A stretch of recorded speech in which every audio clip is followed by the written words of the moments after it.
Thank you so much. It's a pleasure to be here today. I appreciate the invitation to be part of this, this wonderful symposium today. I feel like I've been spending a lot of time in Texas this year and actually last year. And I'm thinking about moving here, and not just because Dave Schulenberger said I could, in fact, have brisket for dessert as well as dinner, although that would be a very primary motivator.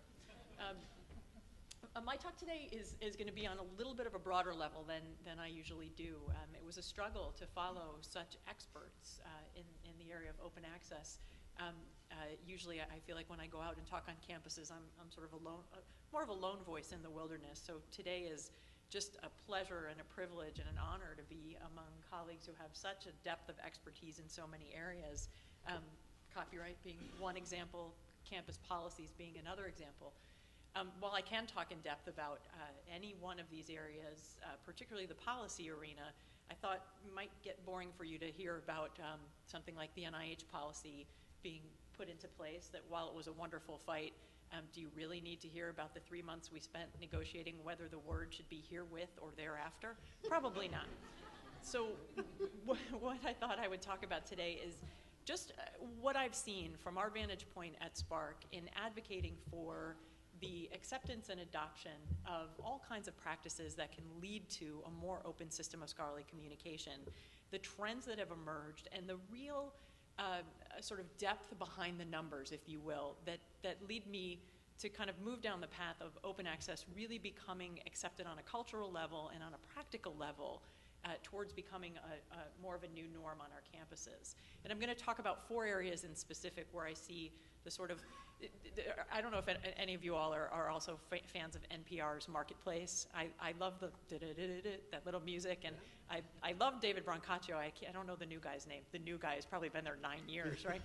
But I always loved it when David Brancaccio would say, let's do the numbers. So I'm going to start in each of 4 areas: first, journals; second, repositories; third, copyright; and then fourth, policies, and do a little bit of the numbers to show sort of the overarching trends that we're seeing, but then drill into a couple of things that have happened, particularly over the last 2 years, that I think really illustrate the depth of adoption of open access and the way it's being woven into the culture of our scholars, our scientists, and our researchers on our campus.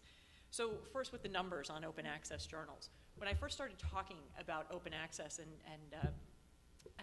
talking about it as a possibility for people to consider using open access publishing outlets, there were a handful of journals, in just a few disciplines that were available for people to publish in. What we've certainly seen over the last few years is this incredible explosion in just the sheer number of outlets and the breadth of discipline these outlets cover. So we have great companies like, or organizations like PLOS, Biomed Central, Hindawi, that are established just to publish open access journals, just to provide outlets for researchers who may want to choose to have their articles in an open access outlet from the get-go. So we have lots of these companies that are out there. We have lots of these journals. The Directory of Open Access Journal, this is a slightly older slide, actually just celebrated the milestone of adding the 5,000th journal to the mix, and I think it's actually up to 5,200 just a few weeks later. So just a huge number of journals that are available for folks to publish in. And again, when I first started talking about this, that was pretty much what I could say about open access journals. They're beginning to emerge. There's a growing number. We see a trend in the up direction rather than in a steady state or heaven forfend in a downward direction. But what we've seen over the past few years is a few things that have happened with the quality of the outlets and the way these outlets are being used. Stephen talked a little bit about citations. I think impact factors are one of the more imperfect measures on the face of the planet. Yes, they're important, and it is an important quality metric that's currently in use, so we can't disregard those. And I think one thing that's been important is the number of open access journals that have received impact factors. And I know our speaker from Biomed Central is going to say a little bit more about the number of impact factors and the percentage of open access journals from her company that have achieved those distinctions. But that's really not the number that or the indicator that I'm interested in focusing on. What we've really begun to see that I think is critically important is the use of open access journals and the evolution of open access journals into formats and into mechanisms that the scientific community, who these were formed to serve, are using in new and innovative ways that it's very difficult to do in a closed subscription access environment. So one example of this would be the journals that are up on the PLOS One site. PLOS One is just one of the outlets that Public Library of Science has for researchers to choose to publish in. But you're beginning to be able to say the real drive behind open access from a scientist, from a researcher standpoint, is to be able to get access to anything he or she wants, anytime, any place, have other people get access to their work anytime, any place, but then also to be able to use this information in a digital environment in a robust and full way. And I think that second half of the equation is where we're really beginning to see trends that show this is what the scientific community is beginning to do with this material. So for example, a PLOS One journal, this is just an example of an article that was published in PLOS One. Maybe not the best example as it has a formal correction right, front and center, but it was actually a very popular article on a primate skeleton, an old primate skeleton that was found. Obviously you can see total article views. It's a pretty heavily used article. It's a fairly recent article. 83,000 times the article has been viewed. You can also see some other things, though, about how people are going in and taking a look at the material that's in here. These articles are rated, so we talk about impact factors as being imperfect. One of the things that we always want to have are additional criteria that can help us judge how our colleagues, how other people in the field, what they're thinking about our material. Do they think it's good? Do they think it's bad? And while, a star rating system, for similar to one for a restaurant, might seem fairly rudimentary, a commented star rating system that's in place in a journal like PLOS can actually be very helpful when the community picks up and says, I'm going to rate it for insight, reliability, style, overall, and then I'm going to give you some backup material on why I felt this way. There's also ways now within the PLOS One environment for you to find out other things besides having to follow just the links in the citation list, the reference links.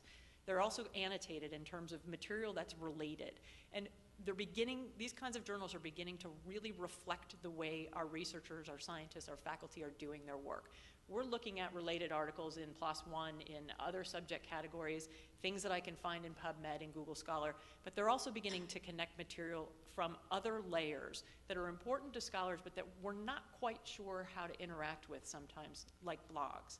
And I think this connectivity, this kind of conversation around an article within a peer-reviewed journal environment is something that is fairly new to us in terms of being able to see and interact with, and represents a really important development that's been facilitated by the open access environment.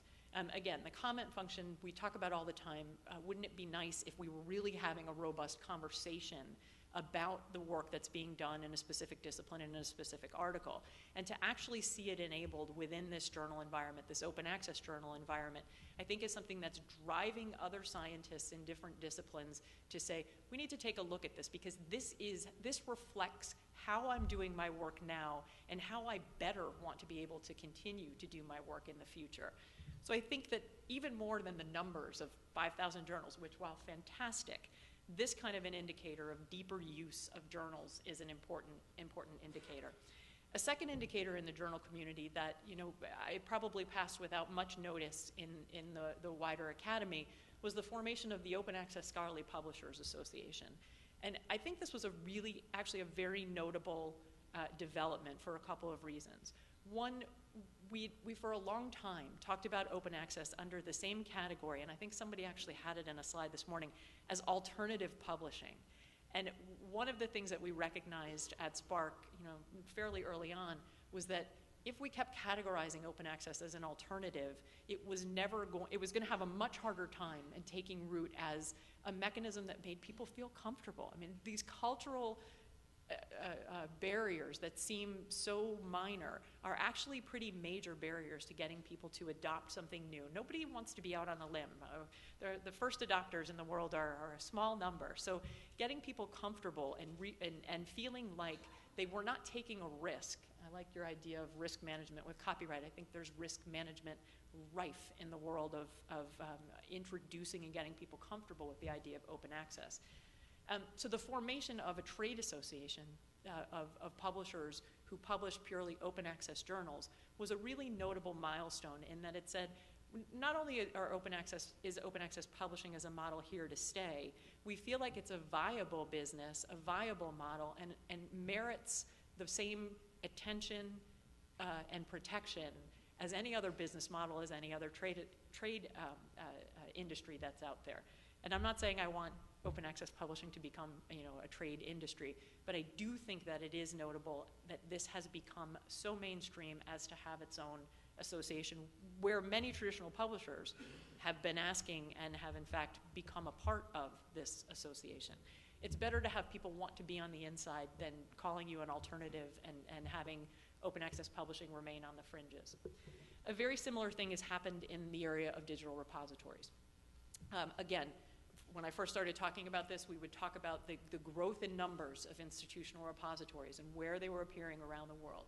And this is actually a mashup of Stephen's ROAR map and Google Earth, which shows the location of digital repositories. They're color-coded by the open source software packages that support them that have appeared around the world. And again, the David Brancaccio and me will tell you that there's more than 1,400, 1,500 digital repositories. It's a fantastic number. They're represented in an incredibly diverse geographic way. There's more than 21 million items in these repositories. So on the one hand, you could say, again, although they're not populated as robustly as we would all like them to be, there is a trend towards an increase in the development of these repositories.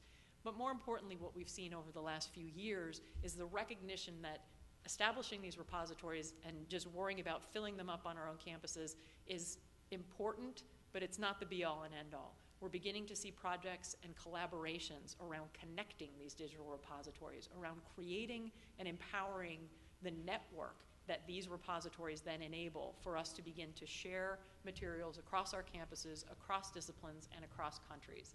The Driver Project in Europe, I think, was one good example of this.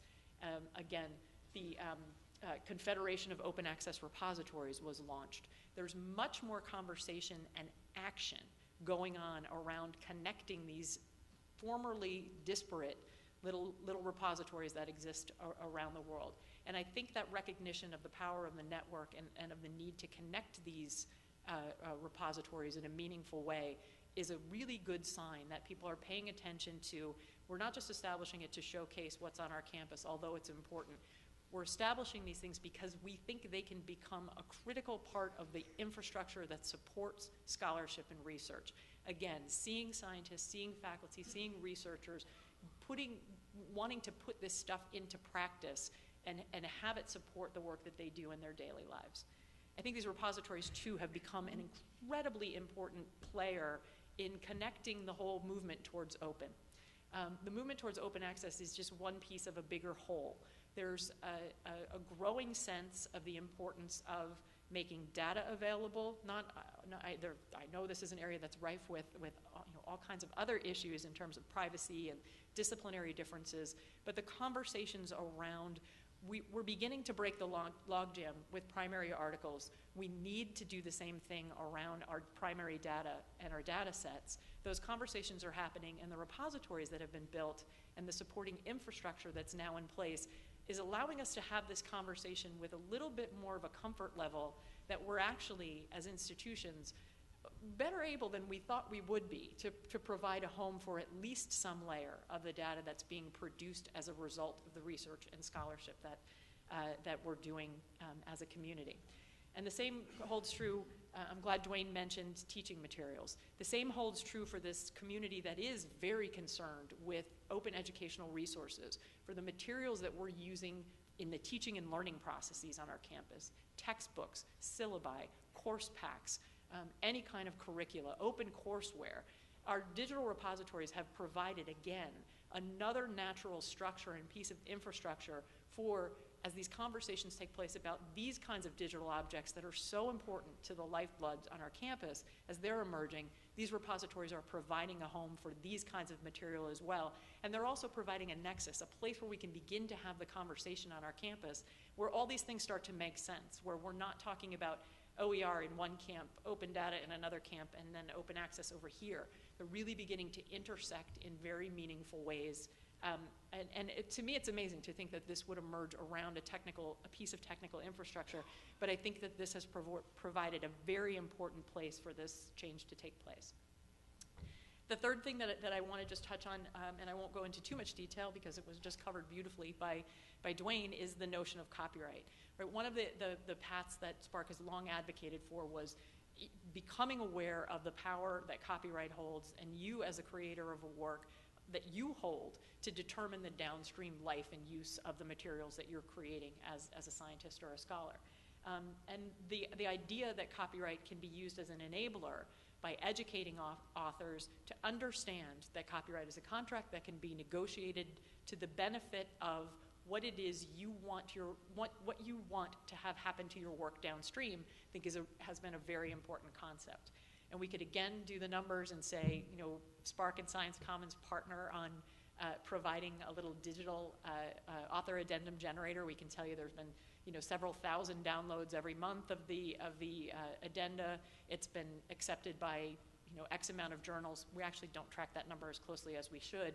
But I think what's more important is that conversation has then generated other actions. We're not responsible for Creative Commons. I'm not trying to say that, but we are, I think, helping to spur the conversation that, well, in some cases, copyright may be the right kind of approach for you for the work that you're creating, but there may be another approach that you might want to take, a licensing approach rather than a copyright approach. So the conversations about scholarly works and the appropriate type of agreement that you might want to attach in terms of rights management has really extended deeply. It's extended into the journal world, where we've seen journals like the Journal of Cell Biology, JCB, sorry Mike, your journal's name went right out of my head, become one of the first traditionally published subscription access journals to say, no more copyright, we're going to adopt Creative Commons licenses. You wrote it, you own it, was the name of the editorial that the publisher put into the journal. It's being adopted in other places. When this administration came into office, one of the first things that they did was to put a Creative Commons license on the Obama administration's website to say, this openness and transparency, this kind of a licensing structure, more openness around reuse of materials is something that we take to heart. So I think in the copyright realm, we've seen the understanding of the importance of copyright, the difficulty of being in the position of being asked to negotiate your copyrights on a one-off basis, begin to morph into something where institutions are throwing their strength behind us. I mean, if you think, if you know the White House is accepting Creative Commons licenses, it's going to make you a little more comfortable in saying, well, maybe this is something I want to explore for my work.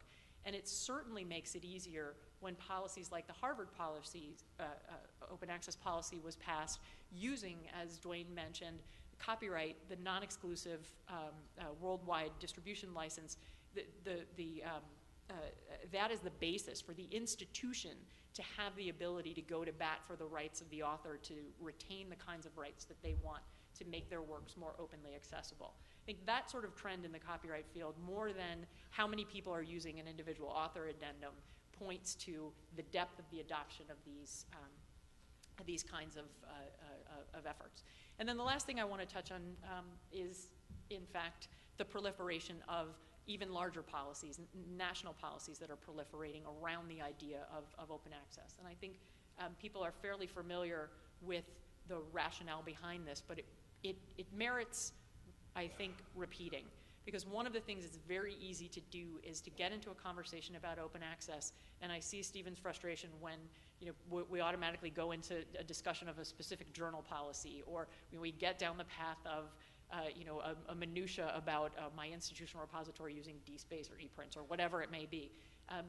It's hard to stay focused on the larger overall picture, which is we have this opportunity with digital technology to rebalance this equation, to do things differently. And in the national policy environment, you have to stay, in the international environment, you have to stay up at that level of remembering why you're doing this, that the communication of results is part and parcel of science, of scholarship, and of research. And that the basis for policies that are being developed to support this basically just says very simply that it's a return on investment proposition, that one way to ensure that you get what you pay for and as much as you can in terms of a return to the public on an investment in science, scholarship, and research you can do one simple thing to boost that investment, to make sure that it's as accessible to people as widely as possible. So the policies that we've seen proliferating around the world, and the roadmap that Stephen has created and maintains is a fantastic resource again, to do the numbers, to keep track of the development of institutional, national funder policies that are coming out. Way out of date. Yeah, I know, that is an old slide, I'm sorry. How many are there now? 167. Look at that, I gotta change that slide. Let me go back. I have an outdated slide, and it's open access. I have no excuse. As important as those numbers are and that they're out of date, I think the trend towards establishing policies from a funder, from a creator perspective, that are modeled on similar principles. The fact that we've seen it emerge, not just from the National Institutes of Health here in the United States, but proposed to be expanded. I was delighted to see that Senator Cornyn sent such an articulate note. Sometimes we think, oh, it's just lobbyists who are putting words in people's mouths. But sometimes we actually do end up with politicians who understand the importance and the power that exists in making sure that this information can reach the widest possible audience. And I think in the case of the Federal Research Public Access Act, which was proposed in the Senate and recently proposed in the House, there are some folks who are going to bat for this issue who really understand that it is an issue of ensuring competitiveness and our ability to do science and research in the 21st century in a digital environment in a way that will bring much more and much quicker return to the public's investment in science. We did see this trend also mirrored when this administration came in and their request for information in exploring the potential expansion of NIH-like policies to all other. They said federal science agencies initially. The discussion right now, we understand, is actually once they opened up the can of worms of the taxpayers' right to the results of material that taxpayers have funded in terms of science, the conversation within the administration quickly went, well, it's a core principle for us, openness, transparency. Why are we only talking about science? So the request for information, and I think Dave referenced it this morning, actually closed in January, but the discussion within the administration is taking longer, and part of the reason that it's taking longer is this scope issue of, if we're going to do this for science, should we do this for other areas of scholarship as well, and how do we balance the disciplinary differences that exist among those different disciplines? But I think the salient point really is that this has become not just an issue of report language in one appropriations bill that deals with one scientific agency in one country. This is a set of fairly homogeneous policies that are emerging around a set of principles moving us in the direction of greater open access to the results of science and research for a set of agreed upon goals that will fuel the public good. It's also taking place, people may not be aware of this little update, in other pieces of legislation within the US Congress. The America Competes Act that has been recently debated has a piece of language that would encourage the Office of Science and Technology Policy in the White House to go forward with investigating these kinds of policies. We're seeing it spring up in all kinds of different places that really indicate that this isn't I want to say a one-trick pony, but I'm trying to figure out how to get one bill in there. FERPA people reference all the time, but it is certainly not the only instrument that is being discussed or that is a possibility for these kinds of policies to go forward in the United States. There are a whole host of other areas where these conversations are now taking place. I think because the understanding of this issue has deepened so much, has really ripened over the last few years. And finally, I want to close by just saying, again, the thing that makes me feel differently about where open access is positioned in the landscape is this little hiccup that I feel like we had over the first few years of talking about open access in the community. Initially, this was really a scientist-driven, science-driven movement. We had the founders of Public Library of Science, all scientists, talking about the need for outlets that helped them communicate their science and do their science in the way that they felt was most expeditious and best for their disciplines. We had a little fade away, and it then became this publisher library at the center, I think, for some time. It seemed like all the action was around conflict between libraries and publishers. And I'm really happy to see it moving past that notion of, yes, librarians, I'm a library membership organization and a longtime publisher. We're important to the ecosystem, but it should be about doing what's right for scientists and for scholars. And we're seeing a reemergence in just the last year of people who are willing to stand up and say, look, I think that science in general needs to be open. The open science movement as a driver for open access, I think, is beginning to be front-burnered. This is an article that just appeared in Science magazine, was maybe 5 weeks ago. Scientists Embrace Openness, and it was a 5-page spread on scientists talking about everything from open notebook science to open data to open access, and the importance of, in their view, creating a whole ecosystem around open to help science advance at the pace and in the way that they felt it was most important. I was at a conference on Friday in New York called Open Science New York. There have been new projects, the Open Science Project, Open Science Grid, Open Science Foundation, that are just beginning to take root, and I think people are getting over that initial hiccup of, I need to stay away from open because it's going to just mean a fight between, two Goliaths, and I don't want to be caught in the middle, to scientists taking this back and saying, no, there's actually something here that we are really embracing, because in a digital environment, this is the way our work makes the most sense. And I'll close there. So thank you.